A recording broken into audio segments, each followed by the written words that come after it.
UNESCO, Organizata e Kombeve të Bashkuara për Arsim, Shkencë dhe Kulturë ka shpallur arkivën e negativëve, objekteve dhe dokumenteve të Pietro dhe Kelma Rubit si pjesë e regjistrit të kujtesës botërore. Lajmi i jashtëzakonshëm është dhënë nga drejtori i Muzeut Marubi Lucian Bedeni përmes një videoje të publikuar nga Ministria e Kulturës, video që vë në dukje rëndësinë e shpalljes trashëgimi botërore të një prej thesareve më të çmuara të kujtesës sonë kombëtare. Jemi të lumtur të ndajmë me ju një lajm të jashtëzakonshëm. Ky është një lajm i madh për trashëgiminë kulturore shqiptare dhe kontributin unik që dinastia Marubi ka dhënë për historinë botërore të fotografisë.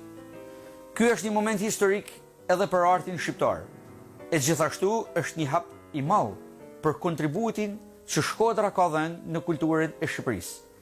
Ajo tashmë do të ketë gjurmën e saj edhe në kulturën e botës. Për herë të parë, Shkodra ka tashmë një pjesë të saj në kujtesën e botës. Arkivi Marubi përbëhet nga më shumë se gjysmë milioni negativ në filma xham, rrotull dhe plan, si dhe objekte e dokumente që ruhen në Muzeun Kombëtar të Fotografisë Marubi në Shkodër. Në regjistrin e kujtesës botërore janë futur koleksionet e fotografëve të parë të arkivit Marubi, pikërisht Pietro dhe Kelma Rubi, që nga viti 1865 kur u hap si studio e parë e fotografisë në Shkodrën Otomane nga italiani Pietro Marubi, e deri në vitet 1940, koleksioni i tyre dëshmon për lindjen e fotografisë në Shqipëri pothuajse njëkohësisht me Evropën. Koleksioni është një dëshmi unike dhe pazëvendësueshme e aspekteve historike, sociologjike, kulturore, antropologjike dhe artistike.